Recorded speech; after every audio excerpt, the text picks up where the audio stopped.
السلام علیکم ناظرین، میں محمد اسلم حسین سیاست کی خبروں میں آپ سب کا استقبال کرتا ہوں۔ آندھرا پردیش کے وزیر اعلیٰ وائی ایس جگن موہن ریڈی نے سپریم کورٹ کے ایک سینئر جج کے خلاف میاس کھول دیا ہے۔ جگن موہن ریڈی جج کے خلاف سپریم کورٹ کے chief justice S A Bobde سے شکایت کی ہے۔ چیف منسٹر نے سپریم کورٹ کے جج کے خلاف بہت سے الزامات لگائے ہیں۔ انہوں نے اپنے الزام میں کہا کہ جج تیلگو دیشم پارٹی یعنی TDP کے لیے کام کر رہے ہیں اور ریاست کے سابق وزیر اعلیٰ اور اپوزیشن لیڈر چندرا بابو نائیڈو کے بہت قریب ہیں۔ ہندوستان میں کورونا وائرس کے کیسز نے 70 لاکھ کا نمبر چھو لیا ہے۔ اچھی بات یہ ہے کہ ملک میں تیزی سے کورونا مریض ٹھیک بھی ہو رہے ہیں۔ اب تک 60 لاکھ سے زیادہ افراد اس وبا کو شکست دینے میں کامیاب ہو گئے ہیں، کیونکہ ابھی تک کورونا ویکسین نہیں بنائی گئی ہے، لہٰذا کورونا مریضوں کو عام دوائیں مل رہی ہے۔ دوسری طرف گجرات میں ایک اسپتال ہے جو میوزک تھراپی سے متاثرہ کووڈ-19 کا علاج کر رہے ہیں۔ ہو سکتا ہے کہ آپ یہ سن کر حیران ہوں، لیکن یہ سچ ہے۔ سر سیاجی راؤ گائیکواڑ ہاسپٹل میں کورونا مریضوں کو میوزک تھراپی بھی دی جا رہی ہے، جس سے کئی لوگ ٹھیک ہونے کا دعویٰ بھی کیا جا رہا ہے۔ ہندوستان سمیت دنیا بھر کے 180 سے زیادہ ملکوں میں کورونا وائرس کا قہر تھمنے کا نام نہیں لے رہا ہے۔ ابھی تک 3 کروڑ 71 لاکھ سے زیادہ لوگ اس بیماری کی لپیٹ میں آ چکے ہیں۔ یہ وائرس 10,72,000 سے زیادہ لوگوں کی زندگی چھین چکا ہے۔ ہندوستان میں بھی ہر روز کووڈ-19 کے معاملے بڑھ رہے ہیں۔ پازیٹیو کیسز کی تعداد 70 لاکھ کو پار کر گئی ہے۔ وزارت صحت کی جانب سے اتوار کی صبح جاری کیے گئے اپڈیٹ کے مطابق ملک میں کورونا وائرس کیسز کی جملہ تعداد 70,53,806 ہو گئی ہے۔ پچھلے 24 گھنٹوں میں کورونا کے 74,338 نئے معاملے سامنے آئے ہیں۔ راجستھان کے بعد اتر پردیش کے گونڈا ضلع میں ایک پجاری پر حملہ ہوا ہے۔ گونڈے کے رام جانکی مندر کے پجاری سمرت داس کو ہفتے کی رات گولی مار کر ہلاک کر دیا گیا۔ ڈاکٹروں نے انہیں زخمی حالت میں لکھنؤ ریفر کر دیا ہے۔ یہ واقعہ ایٹیاتھک پولیس اسٹیشن کے تیری منورما کا ہے۔ بتایا جا رہا ہے کہ شرپسندوں نے مندر کے احاطے میں داخل ہو کر پجاری کو گولی مار دی۔ زمین کے تنازع کی وجہ سے مہنت سمرت داس پر حملہ ہوا ہے۔ بتایا جا رہا ہے کہ اراضی کے تنازع ماضی میں ان پر حملہ کیا گیا تھا۔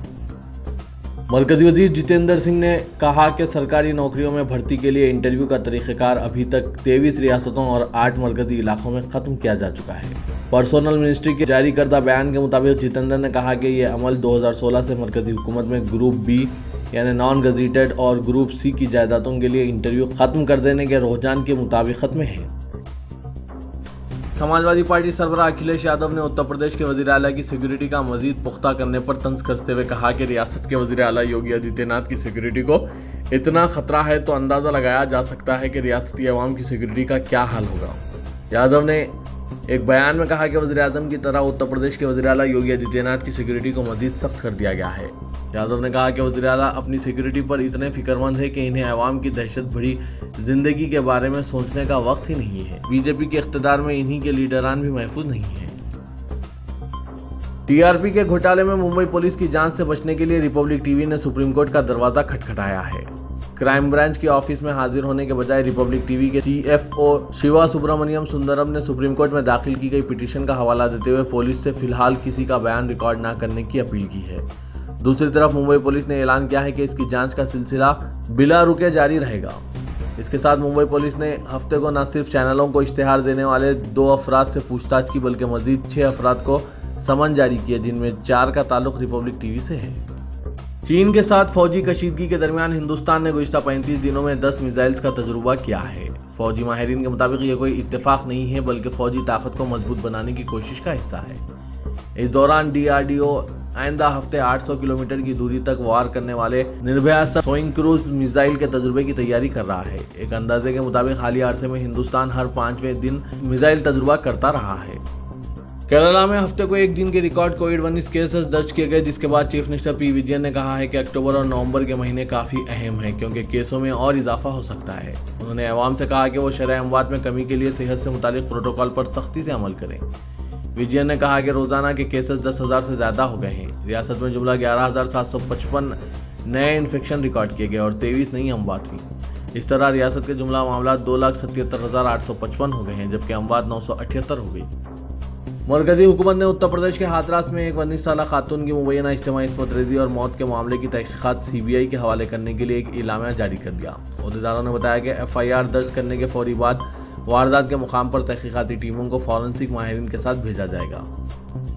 اتر پردیش حکومت نے کہا ہے کہ 19 اکتوبر سے ریاست میں 9ویں تا 10ویں جماعت کے طلباء کے لیے اسکولز کھل جائیں گے۔ کووڈ-19 وبا کے پیش نظر زائد از 6 ماہ سے اسکول بند ہیں۔ حکومت نے بتایا کہ کلاسز شفٹ میں چلیں گے اور اسکولوں میں تمام ضروری پروٹوکول پر عمل کرنا لازمی ہوگا، جن میں سماجی دوری اور مناسب سینیٹائزیشن شامل ہیں۔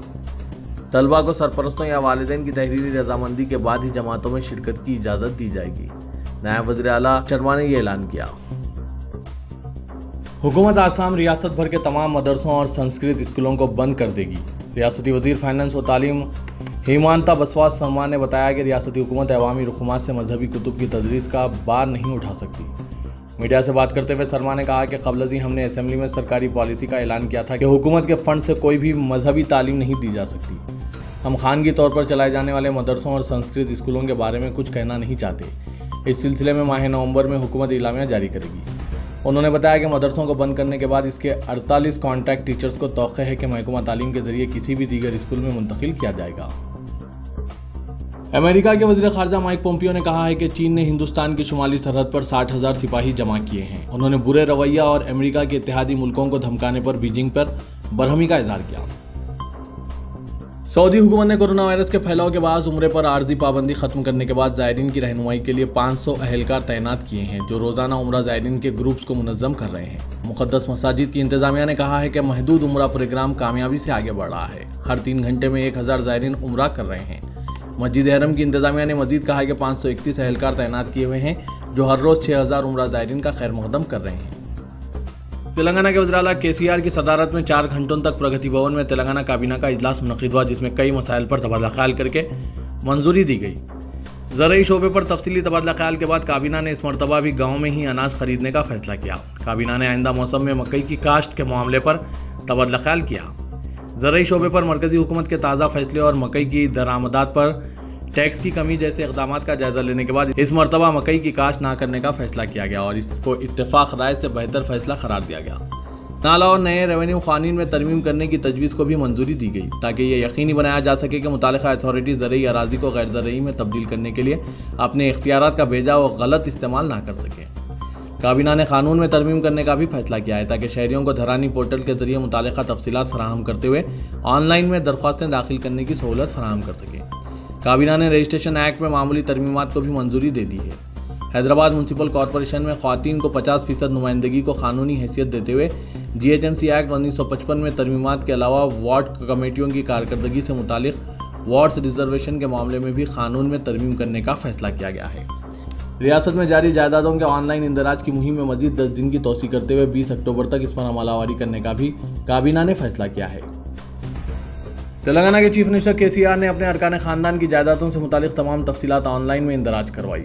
مارکک منڈل کے موضع ایراولی میں چیف منسٹر نے ان کے گھر پہنچنے والے ولیج سیکریٹری سدھیشور کو عام شہری کے طور پر چیف منسٹر KCR نے اپنے ارکان خاندان کی جائیداد کی تفصیلات سے واقف کراتے ہوئے آن لائن میں درج کروایا۔ چیف منسٹر KCR نے اپنے ارکان خاندان کی جائیداد آن لائن کرانے کے بعد ریاست کے عوام سے اپیل کی کہ وہ بھی اپنی جائیدادوں کی تمام تفصیلات آن لائن میں درج کروائیں۔ KCR نے کہا کہ ریاست کی ہر 1 انچ اراضی کا تحفظ کرنے کے ساتھ ساتھ جائیدادوں پر عوام کو مالکانہ حقوق فراہم کرتے ہوئے اراضیات و جائیدادوں کا تحفظ کرنے کے مقصد سے آن لائن سروے کا آغاز کیا گیا ہے۔ تلنگانہ کے وزیر داخلہ محمد محمود علی نے chief minister K Chandrashekar Rao کو ایک مکتوب روانہ کرتے ہوئے معین آباد میں پیش آئے عصمت ریزی اور قتل کے واقعے کی تفصیلات سے واقف کراتے ہوئے متوفی لڑکی کے افراد خاندان کو حکومت کی جانب سے ایک ڈبل بیڈ روم مکان اور اس کی بہن آفرین بیگم کو سرکاری ملازمت فراہم کرنے کا مطالبہ کیا۔ واضح ہے کہ اس واقعے کا وزیر داخلہ نے سخت نوٹ لیا، پولیس کے اعلیٰ عہدیداروں کا اجلاس طلب کرتے ہوئے کیس کی تحقیقات کی پیش رفت کا جائزہ لیا ہے اور پولیس کو ہدایت دی کہ ملزم مدھو یادو کے خلاف سخت کارروائی کرنے، قانون کے تحت سزا دلانے کے معاملے میں کوئی کوتاہی نہ کریں۔ انہوں نے فاسٹ ٹریک کورٹ تشکیل دیتے ہوئے ملزم کو کیفر کردار تک پہنچانے کا بھی اعلان کیا۔ شہر کے تاریخی و قدیم ذخائر آب عثمان ساگر اور حمایت ساگر کی سطح آب میں مزید اضافہ درج کیا گیا ہے۔ حمایت ساگر کی جملہ سطح آب 1763 فٹ ہے، جبکہ جمعے کو ہوئی بارش کے بعد اب اس ذخیرہ آب کی سطح 1747 فٹ تک پہنچ گئی ہے۔ اسی طرح عثمان ساگر کی سطح آب میں بھی اضافہ درج کیا گیا ہے۔ عثمان ساگر کی جملہ سطح آب 1790 فٹ ہے، جبکہ جمعے کو ہوئی بارش کے بعد اس کی سطح آب 1761 فٹ ریکارڈ کی گئی ہے۔ کہا گیا ہے کہ کل ہوئی بارش کے بعد سے حمایت ساگر کی سطح آب میں قریب 1.5 فٹ کا اور عثمان ساگر کی سطح آب میں قریب 2.25 فٹ کا اضافہ درج کیا گیا ہے۔ تلنگانہ جنرل سمیتی کے سربراہ پروفیسر کوڈنڈارام نے کہا کہ تلنگانہ حکومت تمام محاذوں پر ناکام ہو چکی ہے، وہ تلنگانہ کے مسائل سے پوری طرح واقف ہیں۔ عوام کو جدوجہد کرنے کا بھروسہ دلانے کے لیے گریجویٹ حلقہ کونسل انتخابات میں مقابلہ کرنا چاہتے ہیں، اس لیے کانگریس اور کمیونسٹ جماعتوں سے تائید طلب کر رہے ہیں۔ وزرے کے TJS پارٹی نے پہلے ہی واضح کر دیا ہے کہ اس مرتبہ پروفیسر کوڈنڈرام گریجویٹ حلقہ نلگنڈا، وارنگل اور کھمم سے مقابلہ کرنے والے ہیں۔ اس سلسلے میں پارٹی نے تمام اپوزیشن جماعتوں کو مکتوب روانہ کرتے ہوئے تائید طلب کی ہے۔ رکن پارلیمنٹ حیدرآباد و صدر مجلس اتحاد المسلمین اسد الدین اویسی نے RSS سربراہ موہن بھگوت پر برہمی کا اظہار کرتے ہوئے کہا کہ ان کی آئیڈیالوجی مسلمانوں کو ملک میں دوسرے درجے کا شہری بنانا چاہتی ہے۔ بھگوت نے ایک دن قبل ریمارک کیا تھا کہ دنیا میں ہندوستانی مسلمان سب سے زیادہ مطمئن ہیں۔ اویسی نے ٹویٹر پر بھگوت سے سوال کیا کہ مسلمانوں کی خوشحالی کا پیمانہ کیا ہے۔ انہوں نے اس بیان کے لیے بھگوت پر تنقید کرتے ہوئے کہا کہ دنیا کے مختلف حصوں میں رہنے والے مسلمانوں کے درمیان خوشحالی کی دوڑ نہیں ہو رہی ہے۔ ہندوستانی مسلمان اپنی بنیادی حقوق چاہتے ہیں۔ انہوں نے ٹویٹ کیا کہ بھگوت ہمیں مسلسل بتاتے ہیں کہ کس طرح ہمیں اکثریت کا مشکور ہونا چاہیے۔ ہماری خوشحالی کا پیمانہ یہ ہے کہ آیا دستور کے تحت ہمارے وقار کا احترام کیا جا رہا ہے۔ دہلی کے بعد اب حیدرآباد پولیس بھی CAA احتجاج میں حصہ لینے والوں کے خلاف شکنجہ کستی جا رہی ہے۔ سائبرآباد پولیس نے یونیورسٹی آف حیدرآباد کے 14 طلباء کے خلاف 21 فروری کو مولانا آزاد یونیورسٹی میں مخالف CAA احتجاج میں حصہ لینے پر FIR درج کر لیا ہے۔ اس سلسلے میں طلباء کو نوٹس جاری کرتے ہوئے انہیں 6 اکتوبر کو حاضر ہونے کی ہدایت دی گئی۔ ایک طالب علم منی کانتا نے بتایا کہ 8 اکتوبر کو نوٹس روانہ کی گئی جو آج موصول ہوئی ہے۔ اس میں 6 اکتوبر کو حاضر ہونے کے لیے کہا گیا تھا۔ اس سے پولیس کی لاپرواہی کا اظہار ہو رہا ہے۔ انہوں نے بتایا کہ جن طلباء کے نام FIR میں شامل کیے گئے ہیں ان کا تعلق کیرالہ، جموں کشمیر، دہلی اور بہار سے ہے، اور یہ طلباء لاک ڈاؤن کی وجہ سے اپنے آبائی مقامات پر گئے ہوئے ہیں۔